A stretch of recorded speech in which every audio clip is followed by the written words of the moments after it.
기본 회복이라는 것은 결국 우리 인체에서 건강하고 관련되는 부분들은 결국 면역력하고 관련이 됩니다. 면역력. 여러분 요즘 코로나 바이러스 시대에 면역력이라는 얘기 많이 들어보셨죠? 벌써 면역력 얘기하면 벌써 이 방송을 보고 계시는 모든 시청자분들은 벌써 머릿속에 저거 먹으면 면역력 좋아진다고 하던데요. 벌써 먹거리나 건강기능성 식품이 생각이 나기 시작하는데요. 면역력은 그렇게 유지되는 것이 아닙니다. 면역력은 전인적인 거라서 먹거리, 생활습관, 환경 이 세 가지가 전부 다 완벽하게 조화와 균형을 갖춰야지만 면역력이 회복되고 유지가 되는 거예요. 아무리 회복이 되더라도 유지가 되지 않으면 문제가 생깁니다. 1960년대에 노벨 의학상을 받은 우리 인체의 놀라운 사실입니다. 건강한 사람의 몸에도 매일매일 수십, 수백만 개의 암세포가 생긴다는 사실을 알고 계세요?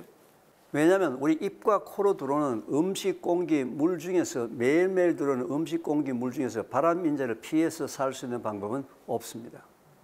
예를 들면 미세먼지. 이미 미세먼지에는 발암물질이 많이 묻어 있어요. 그걸 피해 살 수 있어요? 없죠. 그런데 모두 다 암 환자가 되지 않는 이유는 우리 면역력이 정상을 유지해 있으면은 그날 저녁에 생긴 암세포를 청소할 수 있다는 거죠. 암 환우와 건강한 사람은 종이 한 장의 차이예요. 어떤 차이예요? 면역력을 정상대로 유지했느냐 하지 않았느냐. 왜? 면역력만 정상적으로 유지를 한다면 어떤 종류의 암세포도 다 이길 수가 있습니다. 어떤 종류의 바이러스, 코로나 바이러스라고 어떤 종류의 바이러스라도 다 이길 수가 있습니다. 이 면역력 얘기가 나오게 되면요, 장 건강을 벗어나서는 얘기할 수가 없어요. 왜?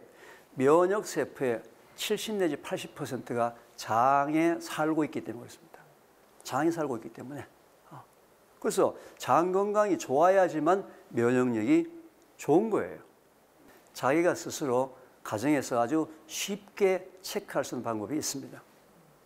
첫째, 변비나 설사가 너무 심하다. 장 건강에 안 좋은 거예요. 둘째, 자기의 변 냄새나 방귀 냄새가 너무 지독하다. 왜 방귀 냄새나 변 냄새가 지독할까요? 왜? 내가 먹었던 음식이 장수에 들어가서 소화 흡수가 돼야 되는데 그 속에서 뭐가 있는 거예요? 썩어 들어가고 있는 거예요. 여러 가지 질병 통계가 전부 다 장 건강이 나빠졌기 때문에 대장암 환자도 전 세계에서 1등, 2등을 하는 것이고, 장 건강이 나빠졌기 때문에 여러 가지 질병들, 나쁜 통계들, 그죠?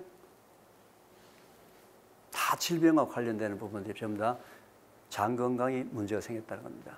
장에는 원인은 모르지만, 이유는 모르지만서도 유해균, 있으면 안 될 균이 존재합니다. 유익균, 반드시 있어야 될 균이 존재합니다. 그리고 중광균, 얘들은 유해균도 아니고 유익균도 아닌 중광균이 약 70%가 있어요. 70%가 있다가 유해균이 조금이라도 많아지면 얘네들이 유해균 쪽으로 가면서 장 건강이 급격하게 나빠지게 있습니다. 유익균이 조금이라도 많이 있으면, 유해균보다 좀 많이 있으면 중광균 70%가 어디로 간다고요? 유익균 쪽으로 가서 장 건강이 좋아지는 거예요. 결국은 장 건강의 키포인트는 장내 미생물에서 유익균의 숫자를 어떻게 계속 많이 유지하는 방법이 결국은 장 건강을 좋게 하는 방법이고, 그게 결국 면역세포의 활동이 정상적으로 계속 가동이 되면서 면역력이 정상을 유지한다는 거예요. 정상. 좋아지는 게 아니에요. 정상을 유지하는 것만 하면 되는데, 지금은 우리의 삶 자체가 계속 뭐예요? 떨어진다는 면역력이.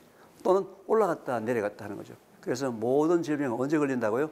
면역력이 떨어졌을 때 감기부터 암까지는 시작이 되는 겁니다. 모든 질병. 제가 또 이제 장내 미생물 하니까 벌써 손바닥을 칩니다. 우리 집에 유산균 먹어서 문제가 없다. 유산균에 대해서 우리가 조금 더 한번 과학적인 부분을 한번 살펴보겠습니다. 유산균이라는 얘기는 우유 속에 포함되어 있는 유당을 젖산으로 바꿔주는 균을 유산균이라고 얘기하는 거예요. 어떤 균은 소장에 살고 있는 균이 있습니다. 어떤 균은 대장에 살고 있는 균이 있습니다. 그래서 흔히 우리가 많이 들었죠. 락토바실러스. 그 균은 소장에 사는 균이에요. 소장. 비피더스. 많이 들어보시죠? 네. 대장에 사는 균이에요. 소장과 대장에 사는 균의 이름이 다른데 항상 문제가 되는 것은 소장은 특별히 문제가 없어요. 항상 뭐가 문제예요? 대장에 사는 균이 지금 장내 미생물에서 유익균과 유해균의 싸움이 지금 1년 365일 1초도 쉬지 않고 지금 싸움을 하고 있는 중이에요. 자, 유산균을 먹는다는 얘기는 무슨 얘기예요? 외부에서 안쪽으로 유해균의 숫자를 증가시켜주는 방법이에요. 그렇죠, 그죠? 증가시켜줘서 유익균의 숫자가 늘어나게 되면 어떻게 해요?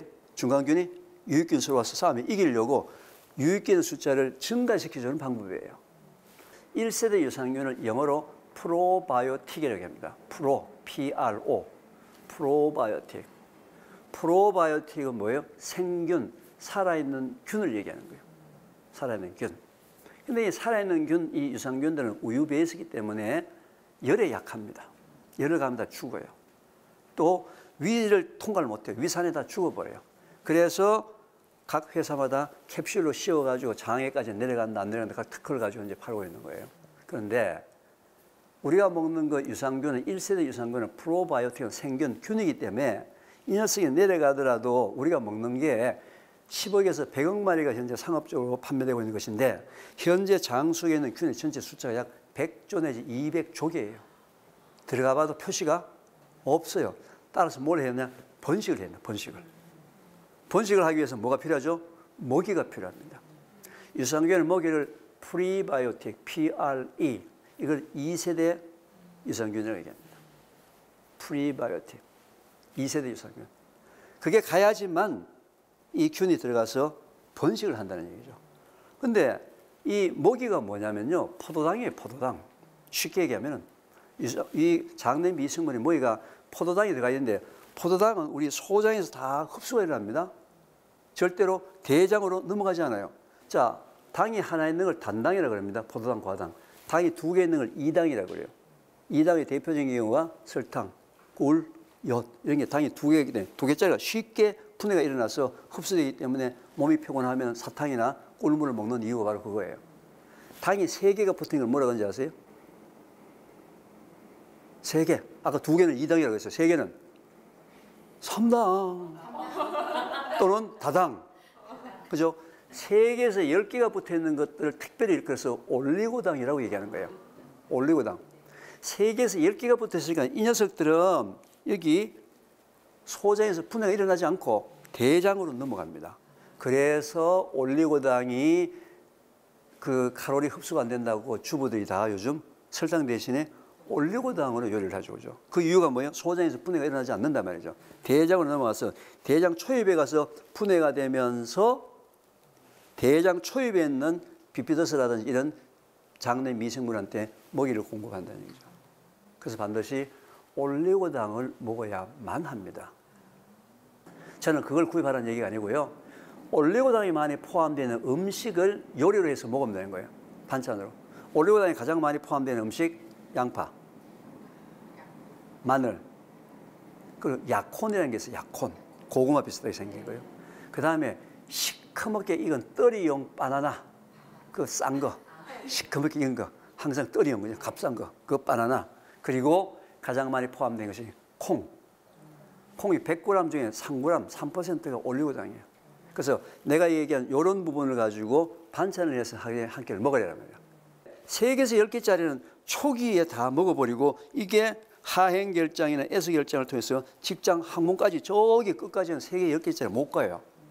우리나라 대장암 환자가 10만 명 중 45명이라고 했는데 45명의 대장암 환자 중에서 가장 많은 환자가 직장암 환자예요. 항문 끝에.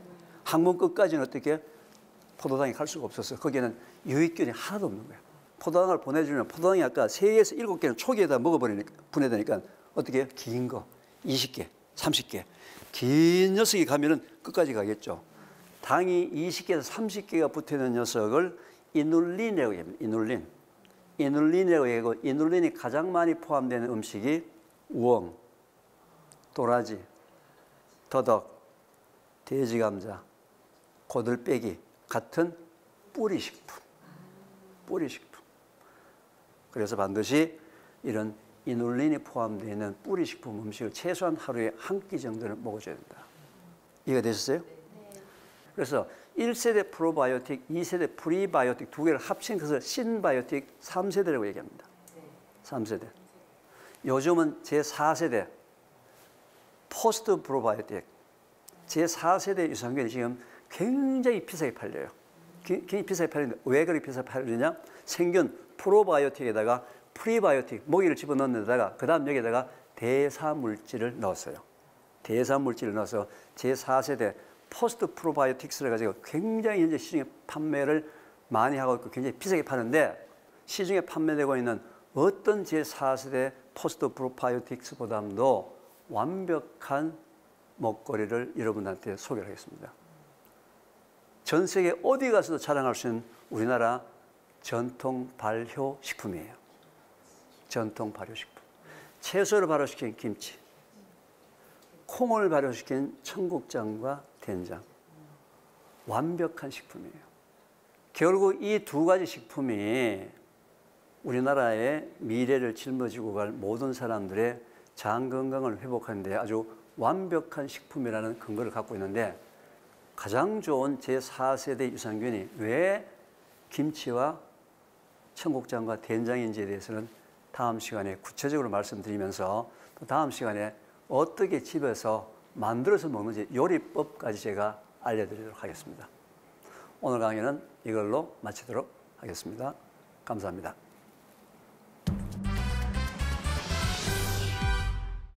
제가 어디선가 장이 제2의 뇌다 이런 말을 들었는데 사실 그 말을 들었을 때는 별로 와닿지 않았거든요. 근데 오늘 박사님 강의를 들어보니까 아 그게 그런 뜻이었겠구나 이제 좀 와닿는 것 같습니다. 특히 거기서 말이죠. 왜 제2의 뇌라고 얘기했냐면 네. 웃으면 기분 좋죠. 네. 그죠? 그때 바로 우리의 행복 호르몬 세라토닌이라는 행복 호르몬이 나오기 때문에 사람이 행복하다 이렇게 됐어요. 그래서 얼마 전까지는 이 세라토닌이라는 행복 호르몬이 뇌에서 나온다고 다 연구 보고가 됐어요. 근데 최근 보고에 의하면 이 행복 호르몬은 장에서도 나오는 거예요. 따라서 내가 행복하다라고 하는 사람은 뭐예요? 장이 건강한 사람이에요. 항상 우울해 있는 사람은 장이 문제가 있는 거예요. 얼굴이 항상 웃는 사람은 장이 좋은 사람. 네. 그게 바로 제2의 뇌라고 얘기하는 부분이 특히 또 이 장에 있는 모든 신경세포는 뇌하고 전부 다 연결되어 있어요. 굉장히 민감합니다. 알겠습니다. 함께해 주신 100세 인생 가족 여러분 고맙습니다. 오늘도 주님 안에서 승리하는 하루, 건강한 하루 보내시고요. 저는 다음 시간에 다시 찾아오겠습니다. 건강한 100세 인생을 위하여!